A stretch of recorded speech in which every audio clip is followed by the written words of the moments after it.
आज हम लोग बात करेंगे सम संख्या के बारे में। ठीक है, अब सम संख्या किसे कहते हैं। ठीक है, तो याद रखेंगे सम संख्या किसे कहते हैं, जो संख्या 2 से पूरा कट जाता है उसे सम संख्या कहते हैं। जैसे में, ठीक है, लिखा हुआ है जैसे तो 2, 4, 6, 8, 10, 12, 14, 16 इत्यादि। माने जो संख्या 2 से हम भाग दे वह पूरा कट जाता है उसे हम लोग सम संख्या कहते हैं। ठीक है, आप लोग देख सकते हैं यहाँ पर, ठीक है, कि विषम संख्या किसे कहते हैं। ठीक है, तो वैसी संख्या जो 2 से पूरा न कटे उसे विषम संख्या कहते हैं। जैसे में 1, 3, 5, 7, 9, 13 इत्यादि।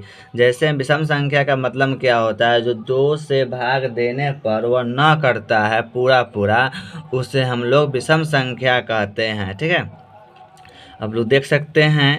अब क्या है यहाँ पर है प्राकृत संख्या किसे कहते हैं। तो प्राकृत संख्या किसे कहते हैं, तो वह संख्या जो 1 से शुरू होकर अनंत तक जाती है उसे प्राकृतिक संख्या कहते हैं। जैसे 1, 2, 3, 4, 5, 6, 7 ...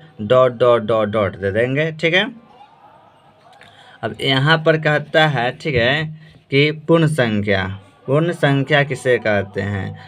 तो याद रखेंगे हम लोग वह संख्या जो 0 से शुरू होकर अनंत तक जाती है उसे पूर्ण संख्या कहते हैं।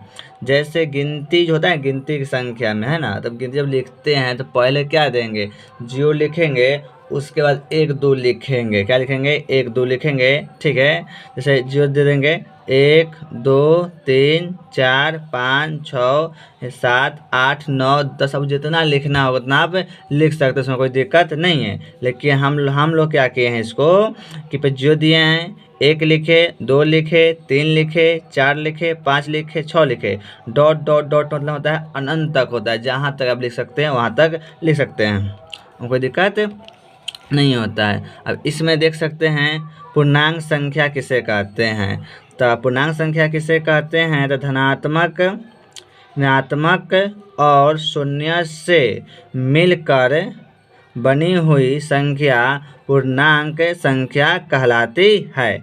जैसे, ठीक है, जैसे हम लोग क्या करेंगे, यहाँ पर आप पहले बीच में यहाँ पर है ना, यहाँ क्या लिखिएगा, 0 लिखिएगा। क्या लिखिएगा, 0। ठीक है, अब यहाँ लिखिएगा 1 लिखिएगा, 2, 3, 4। ठीक है, यहाँ माइनस दे दीजिएगा, यहाँ भी माइनस, यहाँ भी माइनस और यहाँ भी माइनस।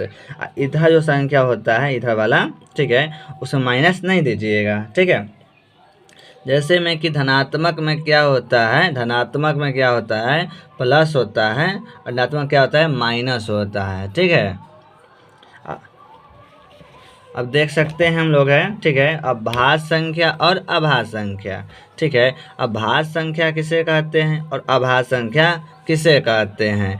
तो वैसी संख्या जो स्वयं और 1 के अलावा किसी और संख्या से विभाजित नहीं हो उसे हम अभाज्य संख्या कहते हैं। जैसे में देख सकते हैं, ठीक है, 3, 5, 7, 11, 13 ... ठीक है, पहले हम लोग क्या लिए हैं, अभाज्य संख्या लिए हैं और फिर भाज्य लिए हैं, है ना। ये उससे कोई दिक्कत नहीं, भाज्य भी ले सकते हैं आप, अभाज्य भी ले सकते हैं। आपको जो संख्या मन करे आप वो ले सकते हैं, कोई दिक्कत इसमें नहीं होता है। ठीक है, अब मान लीजिए कि भाज्य संख्या को, अभाज्य संख्या को हम एक बार और पर समझाते हैं, आपको है कि नहीं है। तो भाज्य अभाज्य संख्या किसे कहते हैं, तो ऐसी संख्या जो स्वयं और 1 के अलावा किसी और संख्या से विभाजित नहीं हो उसे अभाज्य संख्या कहते हैं। जैसे में, ठीक है, तो 3, 5, 7, 11, 13 ... ठीक है, अब इसी प्रकार लिखा हुआ है। ठीक है, यहाँ पर क्या लिखा हुआ है कि देख सकते हैं आप लोग। ठीक है, यहाँ पर लिखा हुआ है कि भाज्य संख्या किसे कहते हैं? भाज्य संख्या किसे कहते हैं? तो हम लोग लिखेंगे, ठीक है, वैसी संख्या जो स्वयं और एक के अलावा किसी और संख्या से भी विभाजित हो उसे भाज्य संख्या कहते हैं। जैसे, ठीक है, 2, 4, 6, 8, 10, 12, 14, ठीक है। आप 16 भी ले सकते हैं, 18 भी ले सकते हैं और 20 भी ले सकते हैं। आपको जितना लेना हो आप ले सकते हैं। जैसे एकदम नहीं लिखे हैं, लास्ट लिख दिए इत्यादि। का लिखते हैं? इत्यादि लिख दिए हैं। मिलते हैं हम लोग नेक्स्ट वीडियो में, ठीक है।